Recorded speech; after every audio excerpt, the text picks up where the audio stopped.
Sometimes this leads people to think that they're failing at life Right. when they're healing. Within a year after that, she got sick and passed away. And it was like we accomplished our program. Like we completed our Yeah. We purpose completed that together. I concept. always like to use the analogy, in one of Eminem's song, he goes, visionary. Vision is scary, right?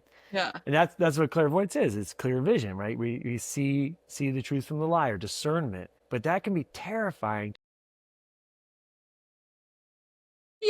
Hello and welcome to the Higher Vibe. We are having conversations with psychic friends, and today I have with me Dave Clark. He's a clairvoyant reader, healer, and teacher. Hello and welcome, Dave. Thank you, Jean. Hello. Thanks for having me. I really Yay, appreciate I'm so glad it. you're here. Dave has Yeah. such an awesome story. I've known Dave for many years, and when I first met him, it was right after quite a significant life event. That was, Dave, you were in just a pretty raw and beautiful space of your spiritual growth, and I'd love for you to share what has been the initiation for you on your spiritual path and on this path of being a clairvoyant reader, healer, and teacher. Yeah, well, I didn't grow up clairvoyant, Yeah. So I grew up in a family, a very strong dichotomous family. One side, my dad's side, is born again Christian. My mom's side is all heathen, party hard until you drop with, alcoholics and those, drug addicts and things like that. So Yeah. I had this like strong dichotomy where I was, raised born again Christian until sixth grade and went to a born again Christian school, and then we transitioned into a public school. But early on, I remember at the church school being pulled out and like asked, if I wanted to accept Jesus Christ as your Savior. And when I look back at that moment, I can see clairvoyantly now that, oh, Jesus was there. And so I said, yes, I'll definitely do that. I like that energy. I like that energy. I like Yeah. that. I'll take that any day. So I was like, yes. And then subsequently after that, the way they were teaching the school and the way it was going, I'm like, whoa.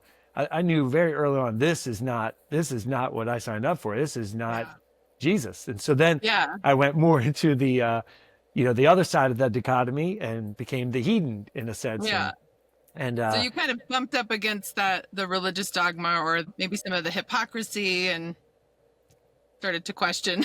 yeah, and very early on, as I just Yeah. knew that's not right. I Yeah. know that that's not accurate, and I made the incorrect assumption that then, well, if that's not accurate, I'll just do the opposite. Yeah.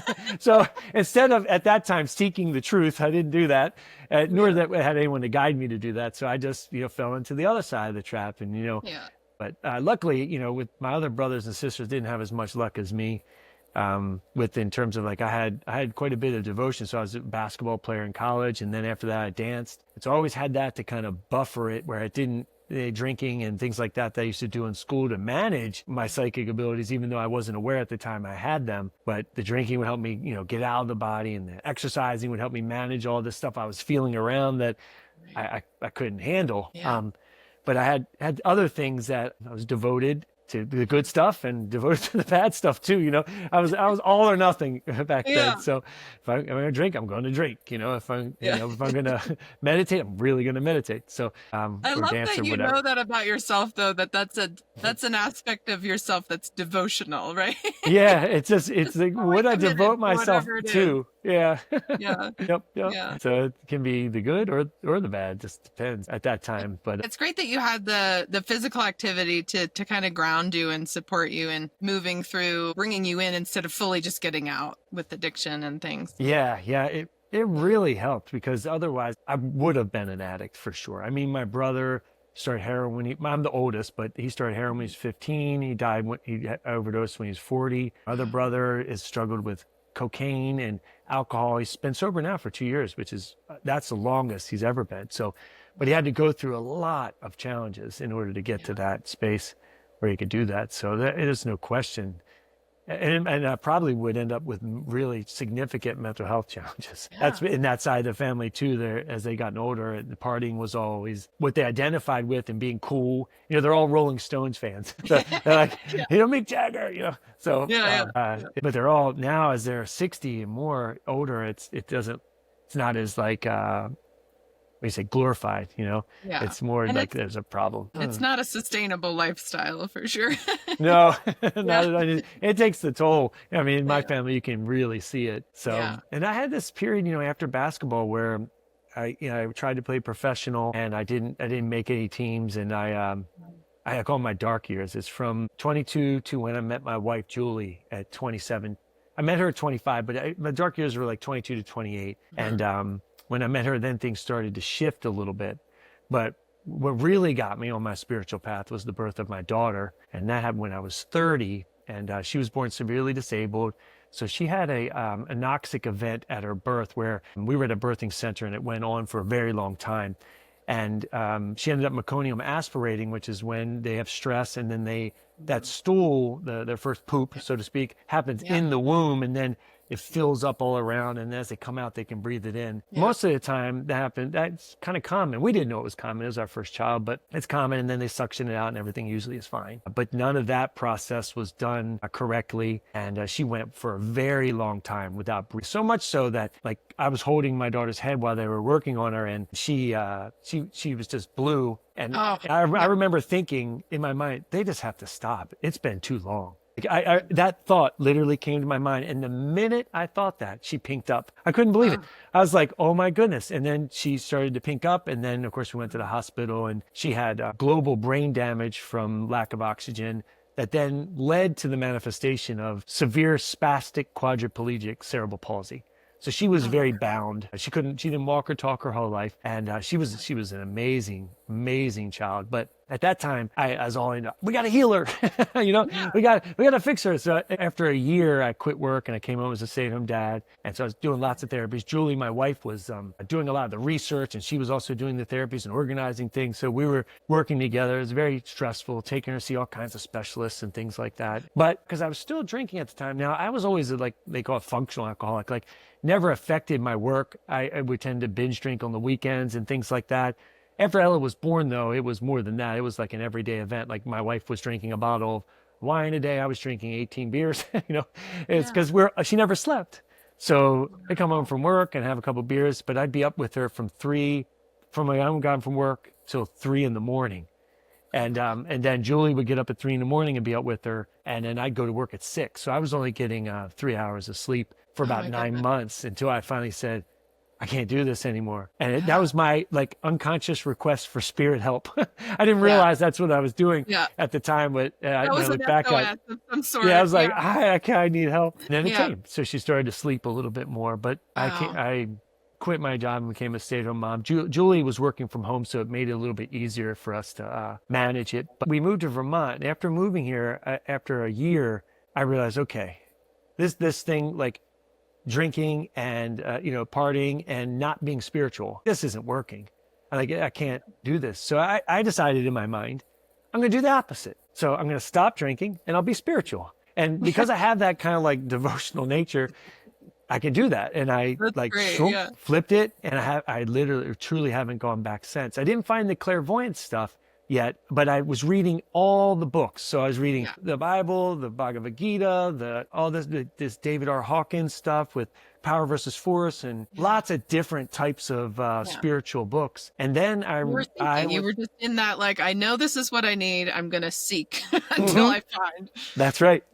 Yep. And luckily, it kind of just like guided me into the correct space where I was taking my daughter as her paraeducator to school, and Naomi Mitsuda was a helper in the kindergarten program. And at that time, I was doing the Course in Miracles as my path, and she was too. So we were talking a lot about it, and she was like, "Oh, my spiritual teacher, Michael Tamura, is going to be coming this weekend, and he has a free talk at Barnes and Noble. You might want to come." Yeah. So, and then I go, and Michael tells this story, like, saw this bright light. He actually came down and wherever he was, how he is, he could just know and just go wherever he needs to be. And he came down and talked to me. At that time, I had no idea. And he literally, in that conversation, I didn't recognize it at the time, but predicted her death. Wow. He did. And he talked a lot about the contracts that souls need to make and how much love they need to have for one another in order to accommodate a contract like that, where where a soul needs to only have a short incarnation to fulfill a certain type of learning and be done. And an amazing purpose for you too, the contract with both you and your wife. That's such a gift. Yeah. Yeah. So then I didn't go to his weekend. I waited another year.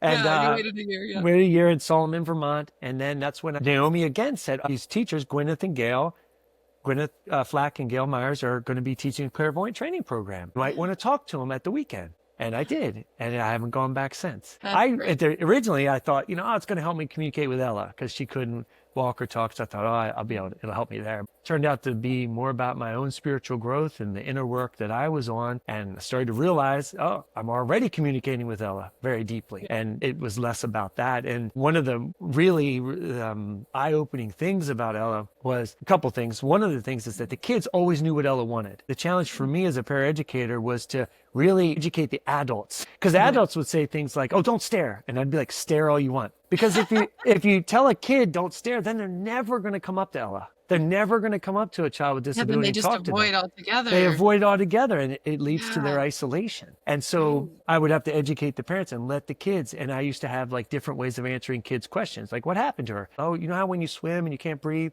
Well, that just happened for a long time. And then as they got older, I'd say, well, this is what happened, But the main aha within me, because we always struggled trying to find a way Ella could communicate with the world. Like I always knew, I knew what she wanted. I didn't realize that at first that I knew. I had to go through the clairvoyant training program and recognize I'm already really communicating with her. So I could validate it a little more. But I wheeled her into a assembly, and for assemblies, they're always crowded. So I figured, I usually get there first or last. So I was like, I'll get there last this time. And I'm wheeling her in. And as I wheel her in, 400 people turn and look right at Ella. And it dawned on me, I was like, I can't command that kind of attention. Like no one's looking at me. And I thought, whoa, she's already very much communicating. And that's when I let go of, I don't need to force anything. She's already doing it. And then interestingly, I love that you recognize that it was her as a being, because I think a lot of people might think, they're just staring at the disabled person, right? And it's about her appearance or her disability. But really, her as a being, she was communicating telepathically. She was aware and in communication with this whole room. And that's what got their attention, because everyone's psychic. And it's so amazing that you could recognize that too. It's so helpful to not just feel like you were the victim to everyone's, right. And that my wife, disabled girl. Right. You're right. My wife struggled with that. Like when we would walk down Church Street, people would always stare, and I always welcomed it, but she would get, it would kind of get her quite agitated. Yeah. But it was amazing. And like within a year after that, she got sick and passed away. And it was like we accomplished our program. Like we completed our purpose together. It was amazing. And then when so she how passed, old was she died when she was 11. And she died on Mother's Day, if you can believe it, of all days. Wow. And this year is the day that Mother's Day falls on her angel date again. So 10, this will be her 11th year. She died at 11. 11 years now, it's going to fall on the same day. It's unbelievable. But that's the way Ella was. A lot of Ella was unbelievable in terms of synchronicities. Very magical. She left the school she'd been in for a long time to go to school where she didn't know anybody. It gave the kids space, that knew her really well and loved her, so that when she passed, it wouldn't be too hard on them. She left us financially in a situation where we have a little bit of money because she won a lawsuit based off of a medical malpractice. And so we had money to support her throughout her life, to get her all of the equipment and the specialized cars and everything, to be able to get her involved in everything. It's just phenomenal. And so her actual setting it up for you so that even though there was all the difficulty on that emotional and spiritual growth level, at least you had some of the bases covered. Right. Exactly. Yeah. Yep. Absolutely. That's a whole nother journey that could have been tremendously difficult. So it would have. I don't know. It would have been really, really challenging without that support. So it already is challenging, let alone without that. It adds a whole survival component to everything. That's what afforded me to be able to come home and be a stay-at-home dad. We had some supplemental income coming in. So because you needed to be.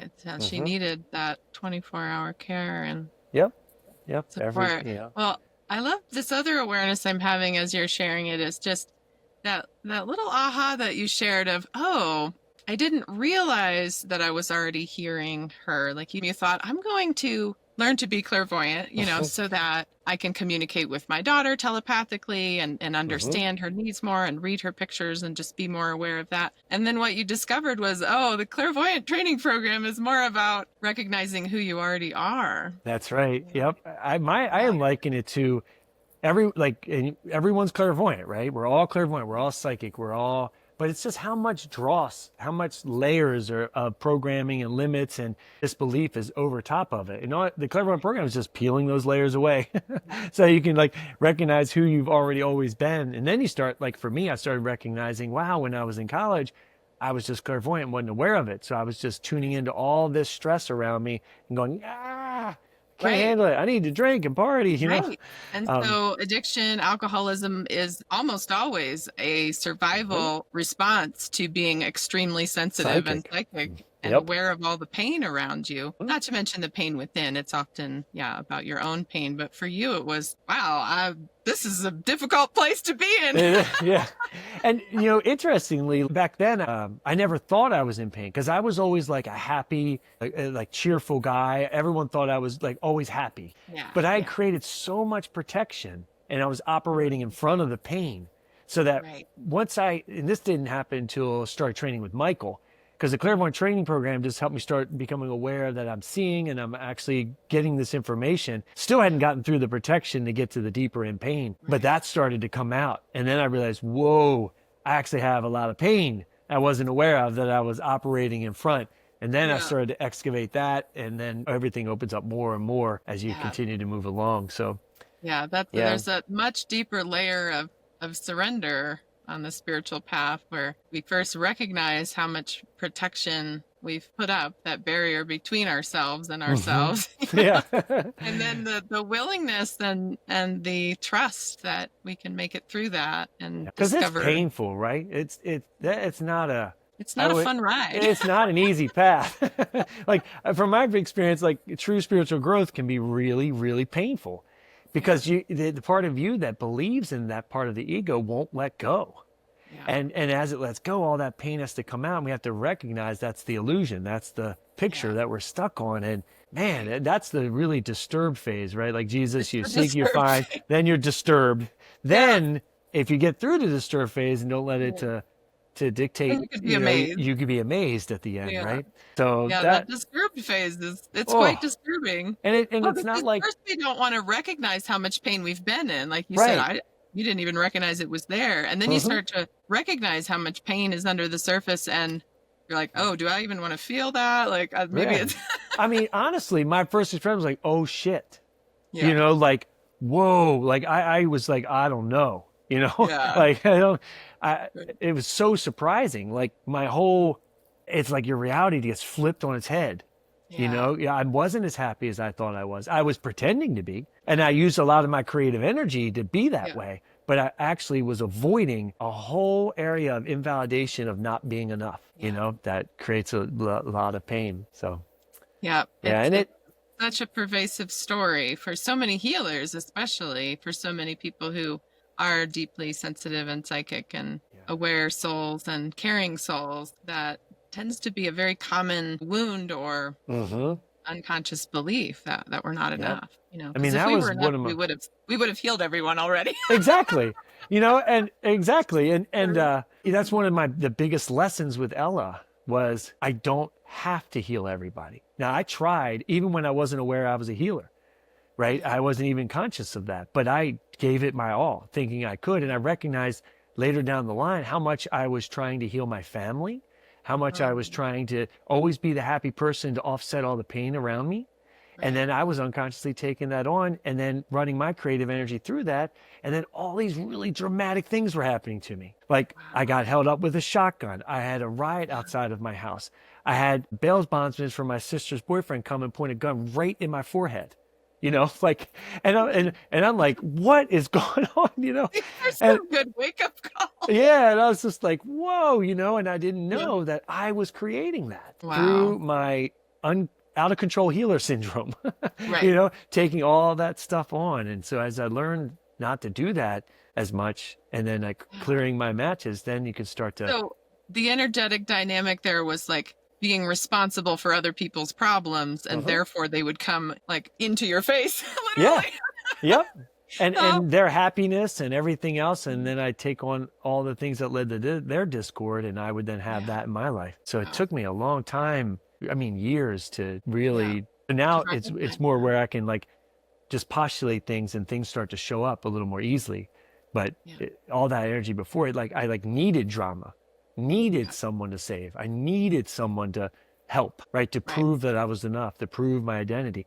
And like some of the stuff, you probably discovered this too, but some of it goes back to Jesus and the crucifixion. It's like we see Jesus suffer. Well, we need to suffer. That's how you do it. That's how we do it, right? And You the got to more nail yourself to the cross and suffer. just put yourself on there, and that's how you'll get Yeah. to God, Yeah. and you realize, Through suffering. yeah. And I've looked at that so much, like Wow. throughout the clairvoyant journey, and every time I look, I don't see that Jesus suffered, ever. Right. Like he was enlightened. He wasn't suffering because he didn't resist his experience, Right. right? And all There's no suffering comes from resistance. our resistance. So, Yeah. and he was showing us, hey, you're not a body, you're spirit. And if Jesus could have healed everyone, they wouldn't have hung him, right? They wouldn't have put him on the cross. So Jesus knew he We can't wouldn't heal. be here 2,000 years That's later right. still suffering if it was his job to do all To that. do all that. But didn't Right. Jesus save the world? Right? So we get programmed into thinking Right. we get these things, and we got to do that. And Jesus didn't save the world. He modeled how to embody Save the Christ yourself. within us. Save yourself. Exactly. You know? Yeah. So, He but modeled how to save himself. Yeah. exactly by Just how we save ourselves. living in the Christ within them. So, Yeah. but boy, it takes a long Embodying. time to learn that. I mean, Yeah. and And to we, even recognize that you're following that subconscious programming of needing to suffer, needing to be a martyr, yeah, needing to quote unquote crucify yourself. yeah, put everyone else before you, you Yeah. know. And what I've found with that is that then the healer gets taken out of the equation. And it's programming on like a universal level where if the healer's not there, then there's no light. So if the healer falls into that trap, then the healer ends up taking it on, and then they'll quote maybe die earlier, or they'll go down the rabbit hole of the drain, and then there's no light shining. So it's a way to eradicate healers. Yeah. It's to get them out of the picture. Eliminate the light from the world. Eliminate the light by taking the Yeah. healer, by making them believe they have to save everyone. But the person, whoever put that programming in, knew that if the healer did that, they would be taking everything on, and it would dull their light. Yeah. And they would end up going down the rabbit hole. Yeah, It's they just would just amazing. be buried in responsibility and guilt. So Uh-huh. much guilt. Yeah. Yeah. It's So really a guilt programming. it It's is. all your fault, and you have to fix it. All your fault. You're the worst. You didn't do it right. You didn't do it good enough. And isn't that funny? That's like happens. We, as healers, we focus on the 2 that got away, and we forget about the million we may have helped. Because Right. those damn 2, I couldn't do it. One that we were a failure for that. Right. And we're trying to make up for it for 35 lifetimes, Right. Yeah. It's amazing. Yeah, we get really stuck on those failure Sure do. pictures, those failure experiences, and try to make up for it, prove And that we- we're not a failure, but we I know. really think we are a failure. Yeah. And we can validate everyone else and how great they are. But when we try and say that to ourselves, we're, oh no. Yeah. I'm I'm the not good worst. enough. No, Yeah. no. Try Oh, man. harder. Yep. Yeah, the Do image more. that comes to mind for that is always like the hamster wheel. When we're Yeah. in that guilt and responsibility, we got to go faster and faster to like chase some sort of carrot of redemption, you know? Uh-huh. Yep. And we never get there. So it's just Nope. all this effort and nothing to show for it until finally some part of our awareness goes, there's got to be a better way. This is exhausting. This doesn't And look right. painful. There's got to be something wrong with this picture, Yeah, there's nothing wrong with this picture. And usually that means then we go through from my experience, you go through like a dark night of the soul type of experience, Yeah. because you're looking outwards for your validation, and now you're at the point where you got to look within. And that transition is, man, that can be brutal because your whole life gets flipped upside down. Yeah. Nothing works. Anything you were doing before that was successful is no longer working, and Yeah. you're wondering like, what on earth is going on? Yeah, it's like you have to completely dismantle everything that was familiar to how you were oriented in the world and redo it all. Redo it all. And sometimes this leads people to think that they're failing at life. Right. when they're actually they're healing, they're They're getting started excelling, on their they're healing getting path. started on the true path. But it can Yeah. seem like you're total failure, everything's falling apart because Right. the ego is falling apart. Right. So they are literally falling apart. It's not them, it's the ego that's falling The apart, ego's right? falling apart. But if And you still judge by the ego standards, which yep, is judgment, yep. yeah, then you'll you're kind of beat yourself up you're a and failure. You yeah. look what you did. You had all this stuff and you lost it. Yeah. Really, you're letting go of the attachment to all that stuff so you can have who you really are moving forward. Yeah. Exactly. But that Yeah, transition, it's such a that's a tough one. process of surrender and trust, Hmm. because there's always the external forces, anyone still operating by the world standards is going to be like, what's wrong with you? Right, right. Exactly. You're really losing it. You're not doing Yeah. the things, to succeed, or you've got your priorities all mixed up when really you're reorganizing your priorities. Just put spirit and self-love and really honoring your inner voice and your path, Yeah. putting all that first. And that's why a reading is really helpful because it can recontextualize something in the correct, what that person, that path, and what's really going on with them. Yeah. Right? It has that discernment that can really help them. Right? Oh, whoa! I'm actually healing. I'm going within. Right. How do I do that? Right. I don't know how to do Yeah, that. it clears away all the kind of confusion and judgment, and really, a reading can really reorient someone towards that inner validation of, yep, this is my path. Like, might not look correct to others, but you kind of recentering in that inner knowing of what's true. Yeah. That's like I Important. always like to use the analogy. In one of Eminem's song, he goes, "Visionary. Vision is scary, right?" Yeah. And that's what clairvoyance is. It's clear vision, right? We see the truth from the liar, discernment. But that can be terrifying to the world, right? And that's why all the visionaries, they end up getting attacked at some level most of the time because they're drawing out everyone's fear. But if you keep looking, you'll find. Seeking, you'll find. So. Keep seeking till you find. It's true. The visionaries in history don't have a very good track record for survival. Right. Yeah. Yes, I'm familiar with that. Yeah. And then there's that experience if not only if you're a healer but a visionary, do you even want to put yourself out there? That's There right. might be so much fear or even apathy piled on if you've had many lifetimes of trying to tell it like it is and yeah. I mean, that's what happened to me early on. I was so afraid to express myself. One of my go-tos, if people ask me what did I want to do, I say, oh, whatever you want to do, it's fine by me. Yeah. That was my safety mechanism. Because then I was good at being like a chameleon. I could easily, I didn't hold on. Stand out. Yeah, I didn't hold on too much. I could be whatever they wanted me to be very easily. I didn't have like a certain time. No, I got to be like this. No, I was like, okay, fine, I'll do that. That's fun too. Whatever. Yeah. I'll do that too. That's fun too. Yeah. But I never actually said what I wanted, what I really needed to say or saw myself. I was just being at the whim of all that. And I was a very strong people pleaser. Make everyone happy. Be the best at your job. Do the best. It's all this protection to stay away from the rejection and validation and the past life pain of being killed or whatever for speaking up. So we're so creative in avoiding that pain. Yep. Oh, yeah. It's like this whole lifetime is a dance of pain avoidance until it just gets to be too much. Because pain avoidance just makes more pain, really. Yep. And then we finally go, oh God, help, and then we start to let it go. Yeah. Yep.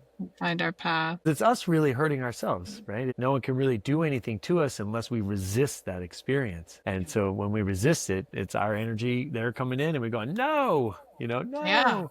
And then that reverberates back and we have the pain. It's really us hurting ourselves. It's us hurting ourselves. That creative energy turns into basically like a cage for ourselves. Yep.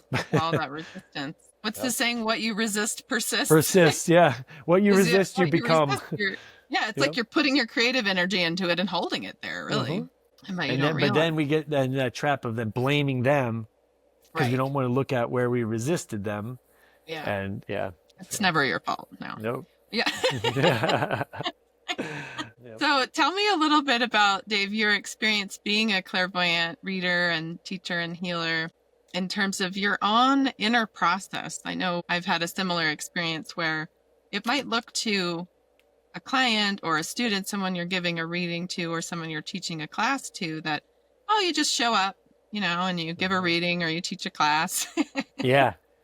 But there's a lot that goes on behind the scenes. I guess I'm wanting to offer folks a behind the scenes look at what goes into this work, because there's a lot that's unseen. There is a Pun lot. And intended. a lot of times people think too, right? Like, oh, you're clairvoyant, so you don't have to do any work, right? It's just, oh, you have it, no one else does. There's a tendency to think like that instead of You're we all special. have it. Yeah, we all have it, and it takes work. And we have to be willing to clear the limits so that we can see more clearly. One of the things for me that just showed up as you were talking is like when I started the clairvoyant training program, I knew right then I was going to be a clairvoyant reader. I knew it. I had no doubt. Now, I had to go through, before I started getting paid for a reading, which was on a part-time basis, it took 8 years, maybe 9, to get to the point where I could give a reading and be able to do it from enough neutrality and enough amusement where it wouldn't negatively affect me as the reader, where I wouldn't take on so much or get Wipe you out. get programmed to give them exactly what they want instead of what I'm actually seeing. Yes. So there's a lot that goes on. So the number one thing is persistence. This path is not an easy path. It is not And any. it draws out so much stuff. The minute you sit down in front of someone, all our matching pictures, they come out. And we have to be willing to look at those and blow those while at the same time seeing what's going on within them and communicating it. So Michael always used to say, being spirit's the ultimate multitasker because you can do it all at once as long as you're not in effort. As long as you're not in effort. As long as you're not in effort. Yeah. Yep. It can look like you're bicycling while juggling, while making a meal, while reading a book. Doing all those things all at the same time. That is kind of what it's like when you're doing a clairvoyant reading. It's the ultimate multitasking. There's so much going on energetically. And as you said, if you go into any effort, you're going to get real stuck. Bulldozed over because you do. I mean, it's just like, there's so much. And if you go into effort, if you treat it like the physical, where I got to do one thing at a time, it won't work. You just have to let it be. And just all at once, you get it. But that takes a lot of practice from my experience and a lot of training. Like I always tell everyone, I'm a trained clairvoyant. I've been studying it now. I think you've been studying it longer, but for me, it's been close to 14 years. And before Michael passed, I was, and with Gwyneth and Gail, when I was doing her classes and Michael's, so there's periods where I was doing, 30 to 50 classes a year, then going to retreats and then doing the work at home, meditating 2 to 3 hours a day, every single day. And it goes back to the devotional. Luckily, I had that devotional energy I could put into that and really enjoy it. But it takes a lot of inner work so that we can be fully present, fully neutral, and see what we see what's there. And then our stuff comes up. We clear that at the same time. So reading, we heal ourselves as much as the other person gets the healing from it too. Heal or heal thyself. That's my number one teaching for anyone learning this is make it about what are you healing within yourself. Yep. And communicating what you're seeing in the other that they can then heal for themselves as you open that space. But if you're not healing yourself, that space will not be open. It won't open. And that's exactly right. When you're looking at someone clairvoyantly, they're showing you what within you need to heal. It's literally a reflection. It might not be the same context, right? Like maybe their trauma is from being paddled as a kid, but my trauma is from being neglected. But still trauma is trauma, or the pain is the pain, the fear and the fear, that's the match. Yeah, the match is in the content, not the form. That's right, exactly. And so if you're, as a reader, blowing your pictures, it creates so much space for them to say, they can understand and let go of what they are experiencing so that they can get their light back. And then in addition to that, it takes, hours of setting the space to make sure it's a very safe space for both the person you're giving the reading to and you. And I spend at least 3 to 4 hours a week. And I've been doing that for over 5 years now. So the space is cleaner and cleaner and cleaner than it ever was been. But, when you first start giving readings, it's like, am I going to die? Like, I don't know if I'm going to make this. I don't know if I can do this. It's like, so intense. So much energy. Oh my goodness. And I remember in the beginning, Gail used to teach us to say what you see, right? And Michael has said that too. Say what you see, say what you know about what you see. Just keep it simple. But I had so much fear that I was going to get it wrong that I would just say what I needed to say as fast as I could. Okay, I'm seeing this, it's just like, I couldn't even understand. I was like, thank God I got it off my chest, Talking about resistance, right? It was like total resistance. because I was Yeah. so afraid of failing. I had so many pictures of not being enough and that you have to get it right. And didn't want to hurt anybody, all kinds of stuff. Yeah. So, but Yeah. luckily I remember I'm going to say what I see. I am going Yeah. to say what I see. And it was like a mantra to get through that initial Yeah. You balk just of, persisted to get yeah, through that initial layer of fear or yep, not good enough or yep. you're But gonna say the wrong thing. yeah, I mean, I remember my body like having a visceral physical experience, Oh like yeah. with those pictures my body would be shaking as I was like saying what I needed to say, Wow. in the So much beginning. fear coming out. Yep. Yeah. But luckily, Incredible. I had a good teacher who could contextualize it correctly. And that's just what you're releasing so you can create more space to communicate what you really need to communicate in less effortlessness, just let it Yeah. flow through. Yeah. That's all it is. And just trusting the process, like as long as you keep saying what you see and giving yourself space and permission to speak and to see and to speak to what you see, you'll get through those Yep. layers of fear, and then you'll hit the next layer of Hit the energy. next layer. It's like an onion. You just keep peeling Yeah, away, and just next layer shows up. keeps peeling. And what you Yeah. find though, too, right, is that eventually what you say what you see and what you know about what you see, it's very accurate. Because the people start to say, well, yeah, I had that experience, right? And so then you start getting a little bit of validation that then helps with it too to continue. But in the end, you just have to trust what you see and say what you see. Right. Because It sometimes certainly people helps that trust process if you get a little feedback, especially in but the beginning, to get yeah, through it. But yeah. what I found Yeah, too or if sometimes, you're reading with, like we often do, we read with others so that there's that validation of, oh, you see that too, right? I'm right? not just making Yep, this all up. We're all seeing that. that's We're right. looking at it. We're seeing it. Yep, it's right there. That's the value Good of the validation. line reading, right? Is that Yeah, we all get to validate each other and see what we see. And yeah. lots of times it's the same stuff. And when it is, it's so, especially at the beginning when you're like, oh, you see that too. It's so exciting. Yeah, yep. Like, And that, oh, I'm not making this up. Like, so, yeah, yep, that validation is super helpful. Like it you is. And said, then you have all that especially. enthusiasm there, right? It like Yeah, really fuels it to keep going and it helps you yeah, get through some of the tougher times when you're yeah, really stuck in your own muck and your own yeah. pictures and stuff. And yeah, Yeah, because but keep going sometimes is such a good mantra for this, right? Just it keep is. going. Keep Just moving don't through give that up. energy. Yeah, just And don't like you believe said, it. you've been training for so long, putting so many hours of really just deep inner work and then inner healing and in meditation. At this point, you've got a PhD in this, right? We all have. Yeah.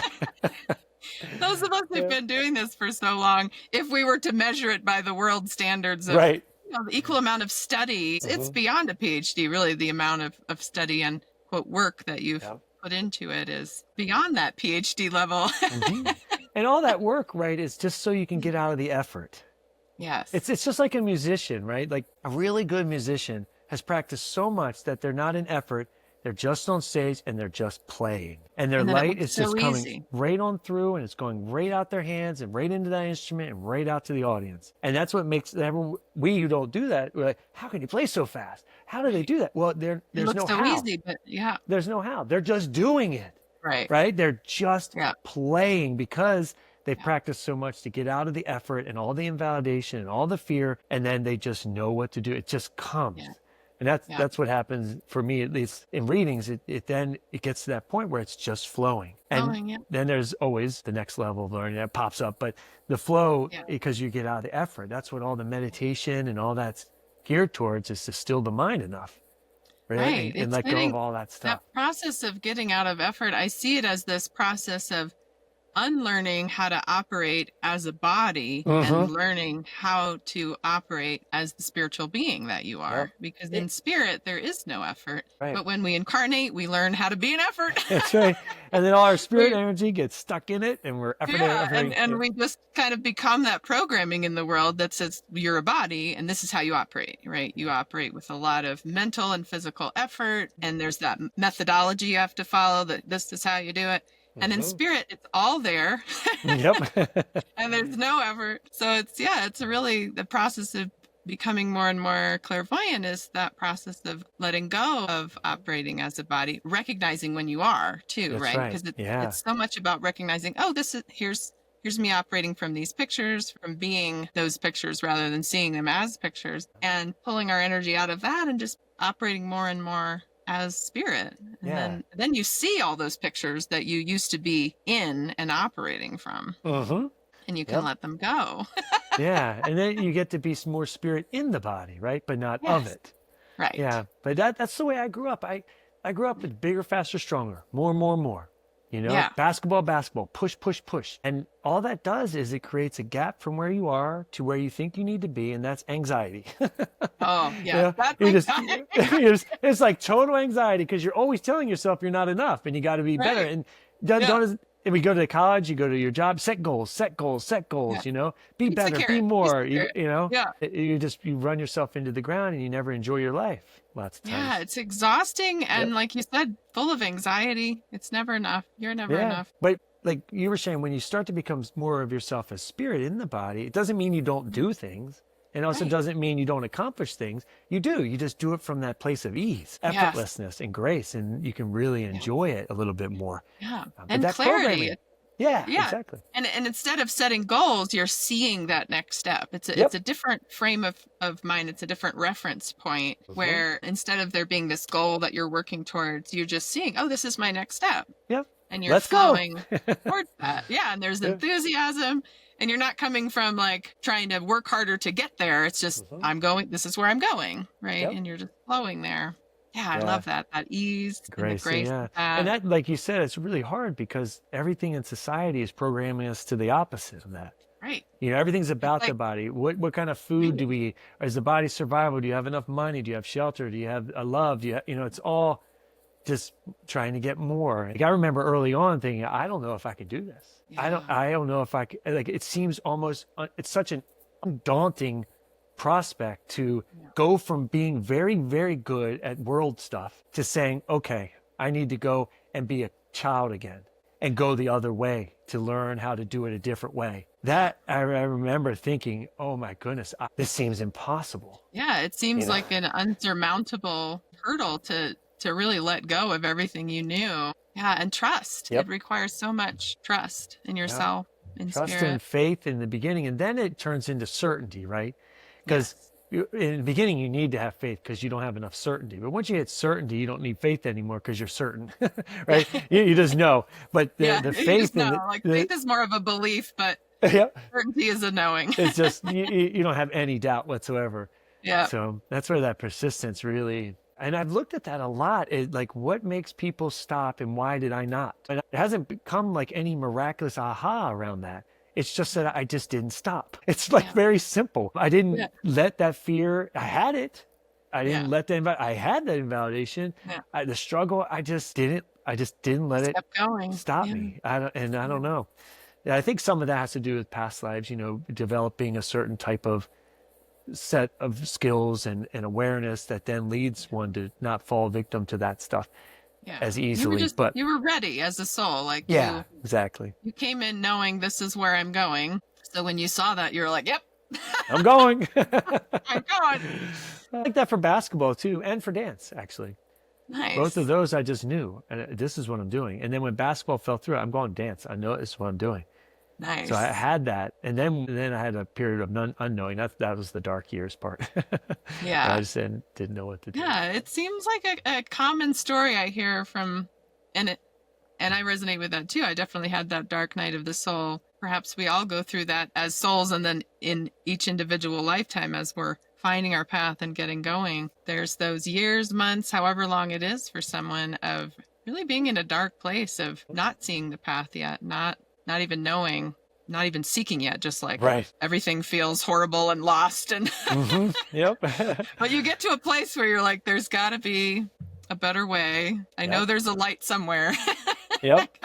gotta go find it. Yeah. Exactly. The whole process is just amazingly phenomenal, even with the struggle. You know, once you start really seeing how it all works, and that's the part that I've learned over the 14 years is it doesn't mean I don't have struggle, doesn't mean I don't get stuck. What happens is you just get better at shortening the duration of it. Yes. You know, that's all. You get better at recognizing when you're Yeah. stuck and recognizing how to get unstuck Yep. and finding that place of amusement and enthusiasm so that you can, Yeah. keep moving forward. Keep moving forward. It's not that you're not going to get stuck. You're not going to Yeah. be perfect. You know, Yeah. we're in a human body, human existence. Yeah. So we're going to get stuck, but There's it's going to be how, challenges, and yeah, yeah. it's just how quickly we can recognize we're in the picture. And that's what, over the practice, you get quicker and quicker at that. So you can get Yeah, yourself and unstuck recognizing the pictures and and letting asking them for go help, rather than asking holding for on to help, them. yeah, That pretty amazing transition, I though. mean, we were talking about it in terms of transitioning from being the body to being spirit in a body. Another way we could say that is the transition from being or operating as an ego to being and operating as spirit with an ego. You still have an ego, right? Yeah, you just You have aren't a the body, you ego. still have an Yeah, ego. You yeah. have that part of the mind that's always like judging and Hmm. and Yep. blah blah blah, and being that monkey mind that it's often referred to as the monkey mind. Yeah. But in this process of really devoting to your inner self and to spirit and to yourself as a spiritual being, that shift, it's a gradual shift, and over time you recognize, oh, it's getting a little easier, right? Yep. I've taken over the reins from Yep. The from the ego. ego. Yep. And as you take over the reins and operate more as that spiritual beingness, it does get easier, and there's a lot Yeah. more joy. And like you said, the duration of time that you get stuck in the muck of the ego's grasp or the programming or the pictures, that duration gets shortened, and then it's a lot more fun. As you go along, like in this thing I teach sometimes, or talk about in classes, is anything that happens to you is a cause for celebration, because it's really just, if the body's not functioning right or if something happens to you on the outside, it's just a highlight saying, hey, there's something inside you need to look at. Let's go look, and let's free yourself a little bit more. Everything that shows up in our life, everything that happens to us is really a cause for celebration, because it's helping us to let go of something we're unconscious of that is producing this experience out here, Yeah. that we might say, no, but it's really like, yay, thank you. All right, what is this? Look Absolutely. within, you know? It's not an easy place to be in. I feel like for most people, they might hear that and be like, that's horrible. Why would I want to celebrate abuse or a difficult thing happening? But when you're seeing it from this perspective, it's like you might not be celebrating the specific thing that happened, but the fact that you have an opportunity to reframe it, to see it from a different place, to see it as an opportunity for growth, to see what within you is causing that to be. That's also a very difficult level of surrender, Yeah, right? it gives you the opportunity to choose spirit versus the ego. Yeah. And that when you have a lot of your power in something, like a certain type of belief system or paradigm, and you as a soul are ready to start letting that go, like for me being the out of control healer, well, it can look pretty ugly in the world. Things can really just, like, the shit hits the fan type of thing, Yeah. But in the end, when you come through it, like most people would say, the death of a child no one ever recovers from. That's not my experience, my personal experience. But it also, I might be a slow learner. This is the third lifetime I've discovered that I've had to go through something like this in order for me to The death of a learn. child or Yeah, something of no, the similar. death of a child. Yep. Wow. And Yeah. two of them at least were with Julie, my same wife. So, Wow. and I responded, when I looked at those lifetimes, I discovered that, okay, I responded this way in that lifetime. And then the next lifetime I responded that way. And then this current lifetime, I started to respond again. And then I started whoa, already done this here, And that's when other things started to show up to kind of get me to start seeing it. And what Ella's gift to me really was the gift of eternal life, meaning when she died, I was holding her in my arms and I saw her go to the other side. And I went with her, and I saw her greeted by three light beings. It was a total celebration. Yes. Everything was just unbelievably still, yet celebratory and expansive. Then the veil went up. We went over it. The veil went down. I came back. She stayed over. But I knew she was fine. I'm like, holy moly. Yeah. No one in a million years is ever going to convince me that I'm a body. Impossible. There's just no way. When you have an experience like that, no one can convince you. Yeah, there's just no way. I knew that confirmed that we're eternal. I had no doubt. Yeah. Now, I did struggle after that, though, for 4.5 years processing my identity and the ego part of me that identified as Ella's dad, Ella's caretaker, as a common voice in the community. I didn't realize I'd put so much of my energy into an identity like that. Yeah. And that identity got rattled when I put Ella into the hearse. I had a total schism. I don't even know what happened. I thought I was utterly alone. So much so that a couple of days later, I was telling the story to someone. I said, oh yeah, I put her in there. I was all by myself. My wife was like, no, I was right there next to you. Wow. But I totally I thought I was literally utterly alone, even though that wasn't true. Julie was with Wow. me. So, Yeah. but then I started to be able to see clearly that, oh, guess what? The relationship doesn't end when the body Yes. dies. I can still now, if I choose to be more spirit and psychic, meaning because that's where our psychic abilities are in spirit, I can keep communicating with her. I Yeah. can keep talking to her. And that showed up as rabbits for a while. Ella would come back at rabbits, and we would see Oh, rabbits everywhere. So much so, yeah. like 2 days or a day after she died, I'm driving it down the street and there's a rabbit in the road. And the rabbit would not get out of the road, Gene. I had to stop the car, get out of the car, and shoo it, and it still wouldn't move. I almost had to like pick the thing up and take it off the road. And I'm And like, Ella's Rabbit, like, what do I have to do to get your yeah. And attention? that's what Ella was like. Yeah, because Yeah. it was so then, I started to see Ella more like that because I just finished a Right. clairvoyant training program. So I still didn't have I haven't cleared enough to be able to really see in spirit as Yeah. clearly as I can now. I started to be able to really validate that, and then I could see her as late time moved on. She would come, and I'd see her in like kind of like a valence of things, and we had Yeah. conversations. And she doesn't come around as much anymore because she doesn't really need to. She's moved on, but if I Yeah. ask her, she will. So that Nice. relationship doesn't ever really need to end, Oh. and that's the only thing I found to resolve the grief of losing a child, which really can be applied to losing any loved one, is that the part of us that believes we're a body, and this goes back to what we're talking about, spirit versus body, is if you believe you're a body and you believe they're a body, and then that body goes away, you will experience grief and loss because Absolutely. that body's not Because there. But it's final, it's ended. Yep. There's the communication and the relating is gone Yep. when you're not continuing to relate as spirit. Realize is that what we love so much about that body is the being in it. Yes. Not the body, right? And so that being, we can't go, it's never going to die. It's never going to go anywhere. Yeah. But Yeah. so we have to let go of that certain type of programming in order to Yeah. get through that. And that And is there's still not a little easy. bit of grieving on that body level of Oh, just letting sure. go of that attachment to seeing and feeling their Yep. physical presence. Yeah.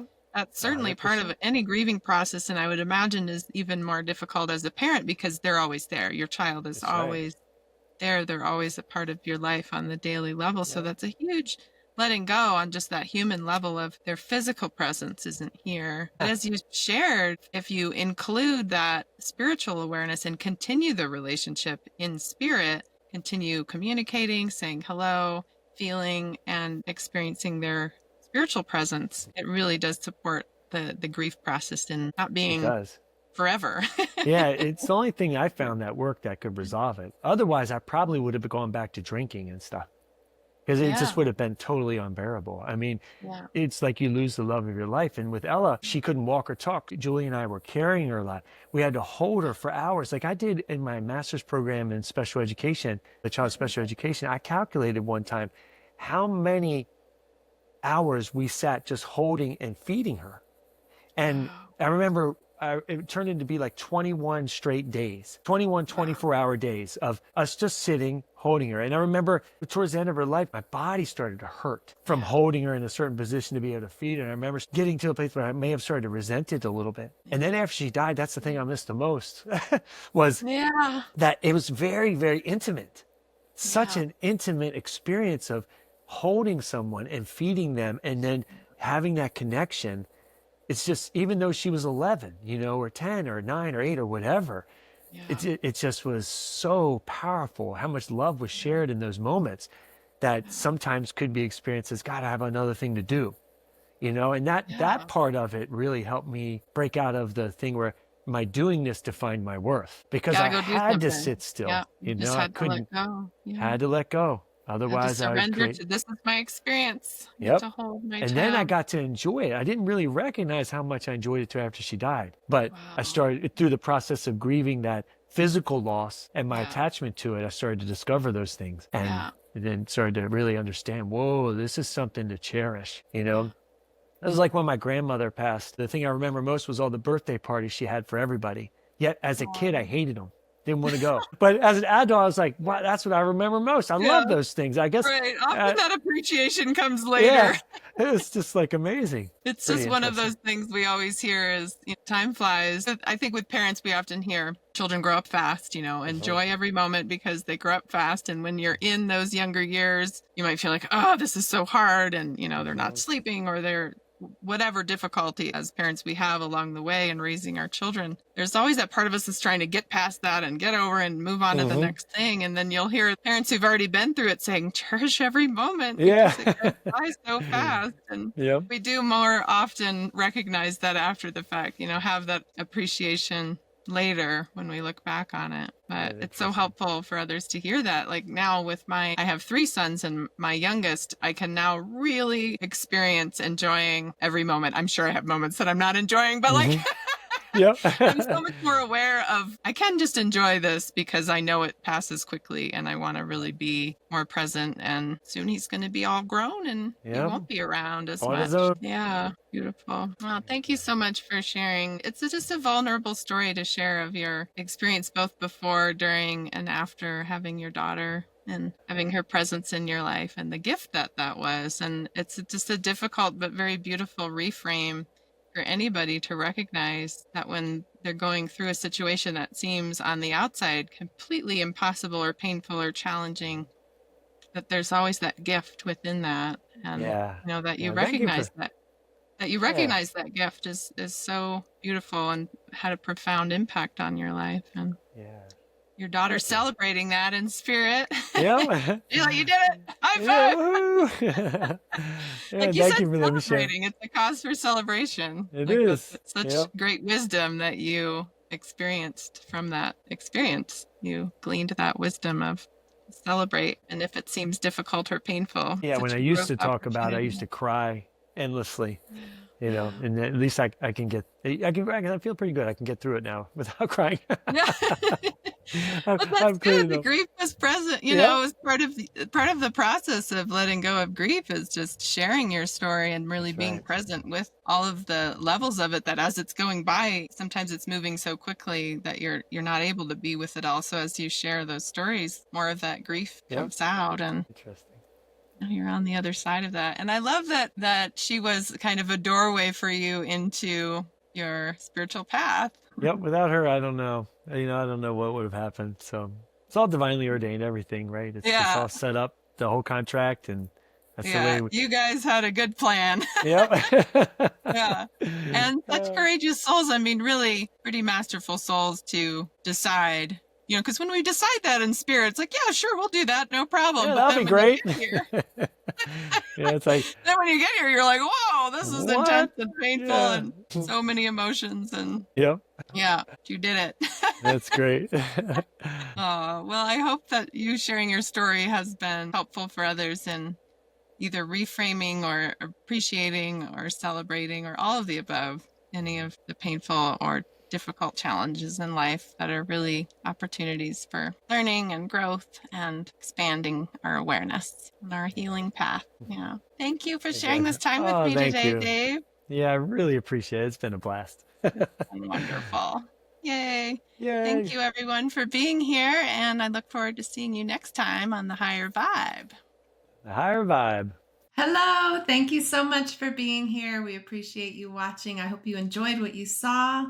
If you did, go ahead and hit like and subscribe. Share this with friends. Really helps us out, and we really appreciate it. And we look forward to seeing you next time.